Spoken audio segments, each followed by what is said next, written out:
우리가 살아가는 것은 결코 그냥 살아가는 것은 아닙니다. 왜냐하면 우리의 모든 삶에는 하나님의 부르심이 있기 때문입니다. 그러니까 부르심대로 살아가는 거죠. 다만 하나님의 부르심에 대해서 우리가 실제로 어떻게 반응하고 살아갔느냐에 따라서 우리의 삶의 모습이 달라졌을 뿐입니다. 모든 사람에게 부르심은 각각입니다. 그러니까 다 똑같지는 않습니다.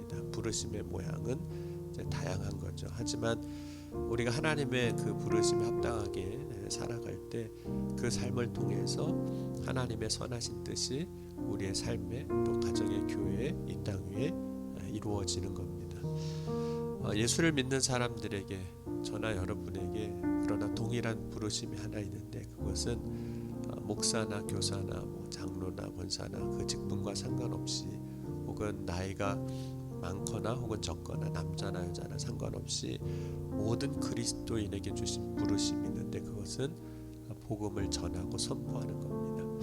그럼 마태복음 28장 마지막 18절에서 20절 말씀까지를 보면 예수께서 나와 말씀하여 이르시되 하늘과 땅의 모든 권세를 내게 주셨으니 그러므로 너희는 가서 모든 민족을 제자로 삼아 아버지와 아들과 성령의 이름으로 세례를 베풀고 내가 너희에게 분부한 모든 것을 가르쳐 지키게 하라. 볼지어다 내가 세상 끝날까지 너희와 항상 함께 있으리라 하시니라. 그래서 세상 끝날까지 땅끝까지 이르러 복음을 전하라 이렇게 말씀을 했습니다. 또 사도행전 1장 8절에도 보면 오직 성령이 너희에게 임하시면 너희가 권능을 받고 예루살렘과 온 유대와 사마리아와 땅끝까지 이르러 내 증인이 되리라. 여기서 내 증인이 되리라 하고 말씀하신 것은 복음을 전하는 사람, 전도자, 선포하는 사람이 되라는 뜻입니다. 근데 우리가 이제 막상 우리가 예수를 믿으면 다 전도자가 되어야 되는 거구나 이렇게 알고 복음을 전하려고 하면 여러 가지 부담감 또는 실제로 전도하는 데 있어서 어려움들, 난관들을 이제 만나게 됩니다. 먼저는 막상 누군가에게 복음을 전하려고 하면 무슨 말로 전할까, 어떻게 내가 전해야 되나 이런 걱정과 두려움이 있습니다. 왜냐하면 우리가 살아갈 때 진짜 무슨 말로 전도해야 될지 잘 모르기 때문에 그렇습니다. 물론 이제 전도 훈련을 받고 이렇게 전도해라 혹은 사형리로 우리 전도할 수도 있습니다. 그런데 기본적으로 복음을 전할 때 걱정할 이유가 없는 것은 우리가 복음을 전하는 것은 우리가 통로가 되는 것뿐입니다. 우리가 복음 그 자체가 되는 건 아니거든요. 우리를 통해서 일하시고 역사하시는 분은 하나님이시고 우리가 복음을 전하고 선포할 때 일하시는 분은 성령께서 그때 역사하시는 겁니다. 그럼 사도행전 2장 4절에 보면 그 예수님께서 말씀하신 성령이 마가의 다락방에 임했을 때 사도행전 2장 4절에 이렇게 말씀합니다. 그들이 다 성령의 충만함을 받고 성령이 말하게 하심을 따라 다른 언어들로 말하기를 시작하니라. 그래서 성령이 말하게 하심을 따라서 선포를 하기 시작합니다. 또 마가복음 13장 11절 말씀 보면 사람들이 너희를 끌어다가 넘겨줄 때 무슨 말을 할까 미리 염려하지 말고 무엇이든지 그때 너희에게 주시는 그 말을 하라. 말하는 이는 너희가 아니요 성령이시니라. 누가복음 12장 11절 12절 말씀 보면 사람이 너희를 회당이나 위정자나 권세 있는 자 앞에 끌고 가거든 어떻게 무엇으로 대답하며 무엇으로 말할까 염려하지 말라. 마땅히 할 말을 성령이 그때 너희에게 가르치시리라 하시니라. 그러니까 성령께서 친히 우리가 복음을 전해야 하는 그 상황에서 이제 말하게 하신다고 말씀하신 거죠. 그리고 성령께서 함께 하시고 역사하실 것을 믿으면 사실 우리가 복음을 전할 때 전도할 때 마음이 좀 가볍습니다. 왜냐하면 내가 하는 게 아니라 나를 통해서 하나님이 성령을 통해서 역사하시는 것이기 때문입니다. 그럼 우리가 복음을 전해야 하는 자리에 서고 그 그 자리에서 성령의 역사가 하실 것을 믿고 믿음으로 선포하면 되는 거죠. 전하면 되는 거죠. 중요한 것은 정말 내가 먼저 믿음으로 서는 겁니다. 하나님이 일하실 것을 믿는 거죠. 그러니까 믿음으로 먼저 서면 반드시 성령께서 역사하신 것을 우리는 이제 보게 되는 거죠. 또 하나 전도를 하면서 우리가 가지는 어떤 부담감, 어려움이 하나 있는데 그것은 결과에 대한 책임을 지려고 하기 때문에 그렇습니다. 내가 전도할 때 반드시 그 사람이 그 순간 내 말을 듣고 예수를 믿어야 한다거나 교회에 나와야 한다는 생각을 실제로 우리가 갖고 있습니다. 물론 전도할 때 한 영혼을 사랑하는 마음, 우리 국렬히 여기는 마음을 가져야 합니다. 그러나 전도자는, 복음을 전하는 사람은 통로로 쓰임 받는 것이지 사실은 열매를 맺게 하는 사람은 아닌 겁니다. 열매를 맺게 하시는 분은 하나님이 하시는 거죠. 그러니까 결과도 누가 책임지시는 걸까요? 하나님이 책임져 주시는 거예요. 근데 자꾸 그런데 내가 그 사람을 책임지려고 하니까 안 될 것 같으면 아예 안 하는 거죠. 내가 책임지려고 하니까. 우리가 복음을 전하고 상대방이 복음을 이제 받아들이지 않을 때, 그때 경험하는 것 중에 하나가 내가 실패했구나 이거거든요. 안 됐다라고 생각해요. 그래서 낙심을 합니다. 그리고 나는 전도하는데 별로 재능이 없는 것 같고 말도 잘 못하고 뭐 특별히 간증할 것도 없고 그러니까 복음 전하는 일은 내가 할 일이 아니구나 이렇게 그냥 내 일이 아니라고 이제 접어버리게 됩니다. 그런데 여러분 복음을 전할 때 그 복음을 듣게 되는 사람은 그 사람에게 있어서 복음을 들을 수 있는 기회가 사실 필요한 겁니다. 그러나 복음을 전할 때 그 사람이 한 번만 복음을 듣고 받아들이진 않습니다. 결코 그렇지가 않아요. 그럼 복음을 듣는 사람에게도 시간이 필요하고 기회가 필요한 겁니다.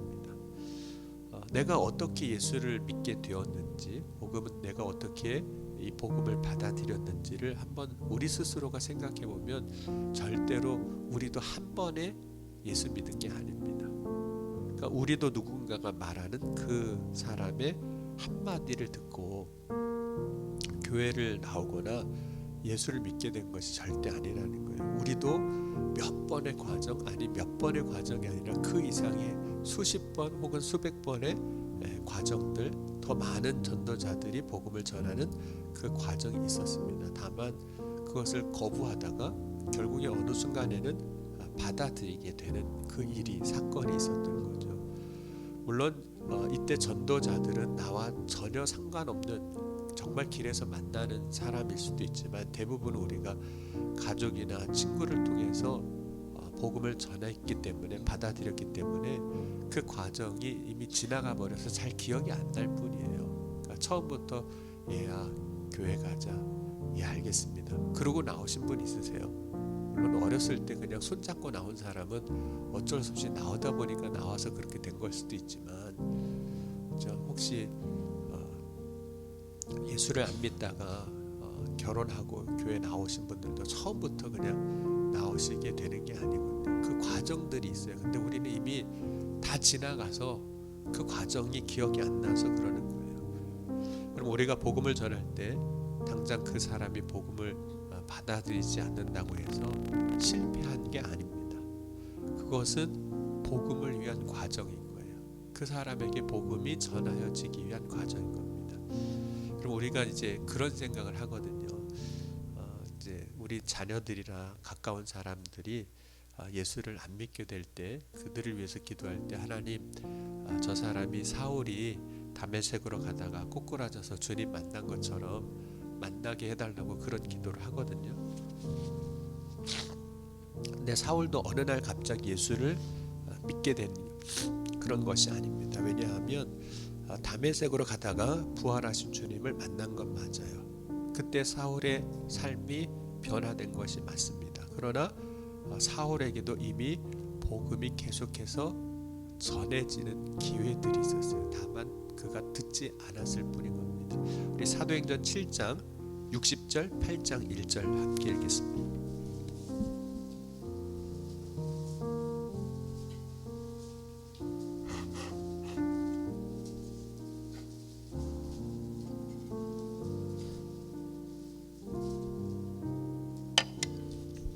사도행전 7장 60절 8장 1절 같이 읽겠습니다. 무릎을 꿇고 크게 불러 이르되 주여 이 죄를 그들에게 돌리지 마옵소서 이 말을 하고 자니라. 사울은 그가 죽임 당함을 마땅히 여기더라. 그날에 예루살렘에 있는 교회에 큰 박해가 있어 사도 외에는 다 유대와 사마리아와 모든 땅으로 터지니라. 이 장면이 어떤 장면이냐면요, 그 스데반이 이제 돌에 맞아 순교하는 장면입니다. 그리고 그 다음이 이제 이어지는 것이 사도행전 8장 1절인데, 스데반이 순교할 때 그 앞에 누가 있었다는 뜻일까요? 사울도 있었다는 뜻이에요. 사울도 있었지만 그때 사울은 그가 죽임 당하는 것을 그냥 마땅히 여기고 그냥 갈 뿐인 거죠. 그러니까 스데반이 죽기 전에 그 앞에서 7장에 보면 계속 복음을 전하거든요. 그러니까 들은 거예요. 다만 그 귀에 걸리질 않은 거죠. 사울도 복음을 들었지만 그때는 뭐 전혀 관심이 없었습니다. 들어오지 않았어요. 그러다가 다메섹으로 가다가 결정적인 회심의 기회를 하나님께서 이제 맞게 하신 거죠. 그럼 만약에 스데반이 복음을 전할 때 사울이 전혀 관심이 없었고 스데반은 죽은 것으로 끝난 거잖아요. 그러면 스데반이 죽으면서까지 복음을 전한 일은 헛된 일이었을까요? 스데반은 사울이 예수 믿는 거 못 보고 갔어요. 그러니까 나는 죽으면서까지 전도를 했어요. 죽으면서까지 복음을 선포했는데 스데반은 사울이 예수 믿는 거 못 보고 간 거예요. 그러면 스데반의 전도는 죽으면서까지 했는데도 예수를 안 믿네, 나는 전도하는 거 실패했어, 그게 아니지 않습니까? 스데반이 전도한 게, 복음을 전한 게 실패한 게 아니에요. 그럼 스데반이 복음을 전한 당시에 듣지 않았다고 해서 그 일이 헛된 일이 아니었던 겁니다. 스데반이 거꾸로 죽으면서까지 복음을 전하는 일을 했기 때문에 그때는 안 들었어도, 그때는 정말 우리가 그러자잖아요. 다른 사람 말을 안 들으면 너는 귓구녕으로도 듣지도 않는다고. 정말 그렇게 안 들었어요. 안 들었지만 사울이 다메섹에서 부활하신 주님을 만났을 때 변화될 수 있었던 이유 중에 하나는 이미 복음을 들었기 때문에, 그래서 그분이 예수님인 것도 아는 거예요. 그러니까 여러분, 우리가 어떤 상황에서든지 복음을 전해야 됩니다. 그것이 우리가 그리스도인이 갖고 있는 사명입니다. 그 순간 아무런 결실이 없어 보여도, 내가 전하는 것 때문에 그 사람이 아무런 변화가 없어 보여도 그것 때문에 낙심하지 말아야 돼요. 그러면 전도자의 사명은, 우리의 사명 뭐냐면 씨를 뿌리는 겁니다. 심지어 바울은 고린도 교회에 대해서 이렇게 이야기를 했어요. 나는 심었다. 그래서 고린도전서 3장 5절 보면, 그런즉 아볼로는 무엇이며 바울은 무엇이냐, 그들은 주께서 각각 주신 대로 너희로 하여금 믿게 한 사역자들이니 나는 심었고 아볼로는 물을 주었으되 오직 하나님께서 자라게 하셨나니 그런즉 심는 이나 물 주는 이는 아무것도 아니로되 오직 자라게 하시는 이는 하나님뿐이니라. 그러면 심는 사람이 있는 거고, 또 물 주는 사람이 또 따로 있는 것이고, 또 열매를 거두는 사람이 또 따로 있어요. 물론 자라게 하시는 이는 하나님이십니다. 여러분, 이것을 바꾸어 말하면 이럴 수도 있다는 거예요. 바울은 열심히 심었지만 심는 수고를 했지만 열매를 못 볼 수도 있다는 거예요. 그러나 열매를 못 보고도 그것이 결코 그 수고가 헛된 건 아닙니다. 심는 사람이 있었기 때문에 열매도 거두는 거잖아요. 어떤 사람은 그냥 물만 주고 끝나는 거예요. 열매가 나오는 거 못 보고 열심히 물만 주다가 끝난 겁니다. 그런데 물을 줬기 때문에 나중에 열매도 거두는 거죠. 그럼 심는 사람이 없으면 열매가 있을까요? 근데 누가 심어놨는데 물 주는 사람이 없으면 싸게 놨다가도 그냥 말라 죽고 말았겠죠. 그러니까 그럼 우리가 때로는 어떤 때는 심는 것만 열심히 하는 거예요. 어떤 때는 어떤 상황에서는 우리가 물 주는 일만 열심히 하는 거예요. 그래서 어떤 때는 결과도 못 보고 그냥 심고 끝나고 물 주고 끝난 것처럼 느껴지는 겁니다. 제가 이제 전도사를 처음 시작한 때가 대학교 3학년 때 시작을 했거든요. 대학교 3학년 때 이제 시작을 했는데 그때 아동부 전도사를 했습니다. 근데 아이들이 얼마나 장난꾸러기였는지 몰라요. 그 중에 기억나는 아이들이 몇 있는데, 얘는 교회 주일날 아침에 예배를 시작하면 이제 기도를 할 거 아니에요. 예배 시작할 때 기도하면 없어져요. 바닥 밑으로 숨었어요. 그래서 도망을 가는데 어떻게 도망가냐면 그 교회 장의자 바닥 밑으로 기어서 밖으로 나가는 겁니다. 그러니까 옷이 온통 다 더러워지는 거죠. 근데 그러고도 신나서 이제 도망가는 거죠. 또 이제 뭐 초등학교 6학년 아이가 있었는데 진짜 장난꾸러기였어요. 근데 말씀을 가르치고 사역하면서 내가 전도사로서 부족하고 아는 것도 없는데 이 아이들을 어떻게 하면 믿음으로 자라게 할 수 있을까 고민이 되기 시작을 한 겁니다. 그래서 전도사 잘 하고 있는지도 궁금하기도 했고, 그래서 뭐 할 수 있는 대로 다 해보는 거예요. 그래서 주일 예배 이제 그때 아동부 예배가 9시에 있었는데 9시 마치고 11시 이제 어른 예배 마치고 점심 먹고 안 되겠다, 애들 어차피 집에 가봐야 다 놀기만 하니까 주일 오후 예배를 만들자. 그래서 20년이 더 된 거죠. 1998년도 9년도 요때니까 그때 아동부 오후 예배를 만들었습니다. 그래서 2시에 아이들이 모이면 예배를 드리는 거예요. 드리고 나서 예배 마치고 애들 데리고 자 공원에 가서 전도하자. 그래서 어떤 때는 풍선 이렇게 만들어 가져가고 전도지 만들어 가서 이제 매주일 주일 오후 2시 예배 마치고 나서는 아이들하고 같이 놀이터 공원 가서 이제 전도 하는 겁니다. 그리고 난 다음에 이제 아이들 전도 잔치에 초대하기도 하고 뭐 그런 일들을 막 했어요. 그리고 초등학교 6학년 이렇게 졸업하는 아이들 보면서 보통 이렇게 학년이 바뀌는 거 말고 이렇게 초등학교에서 중학교를 간다거나 혹은 고등학교에서 대학교가 한다 이런 큰 변화가 있을 때 신앙의 변화들도 있습니다. 그 변화가 뭐냐면 초등학교 때 그렇게 잘 나오던 애가 중학교 가서 또 안 나오는 일들이 있는 거예요. 그래서 6학년 졸업하는 애들만 따로 데리고 선생님이랑 수련회를 따로 갔습니다. 그래서 졸업 수련회라고 해가지고 겨울에 1월달에 애들만 데리고 요때 신앙이 떨어지니까 요때 잘 잡아야 된다고 그때 아이들 데리고 따로 갔거든요. 근데 얘기를 들어보니까 뭐 중학교 가서도 여전히 뭐 말썽꾸러기 장난꾸러기고 이 아이들 내가 이렇게 열심히 하긴 했는데 신앙으로 자랐나 이런 궁금증이 사실 있었어요. 그때는 뭐 이러다 얘들 떨어져 나갈 수도 있겠구나 이런 생각도 했거든요. 그런데 나중에 최근에 와서 소식을 들어보니까 제가 아동부 사역할 때 가르쳤던 아이들 중에 지금 3명이 감리교 목사가 됐더라고요. 그 아이들. 그래서 그때 했던 일이 그냥 헛일은 아니었구나. 그때는 결과는 안 보이잖아요. 맨 장난꾸러기고 맨 사고만 치는 아이들인 것 같은데 그런 모습을 보면서 헛일은 아니구나. 그럼 우리가 복음을 전할 때 기억해야 할 것은 우리는 통로로 쓰임 받는다는 겁니다. 모세가 바로 왕 앞에 가서 하나님의 말씀을 선포합니다. 그때 사실 모세도 못한다고 그랬어요. 왜냐하면 나에게 능력이 없는데 그 권세 많은 바로 왕에 가서 내가 무슨 말을 하고 그가 내가 하는 말을 듣겠느냐는 거죠. 하지만 모세는 하나님의 쓰임받는 도구입니다. 하나님은 모세를 그 능력으로 쓰신 것이 아니라 하나님의 말씀이 전하여지는 통로로 쓰시는 거예요. 그럼 하나님이 모세가 들고 있는 지팡이를 통해서도 일하셨거든요. 지팡이가 뱀이 되기도 하고 지팡이를 들어 홍해를 가르기도 하셨습니다. 지팡이의 능력으로 그러한 일을 하신 것이 아니라 지팡이는 그저 하나님의 능력을 나타내는 통로로 쓰여지는 겁니다.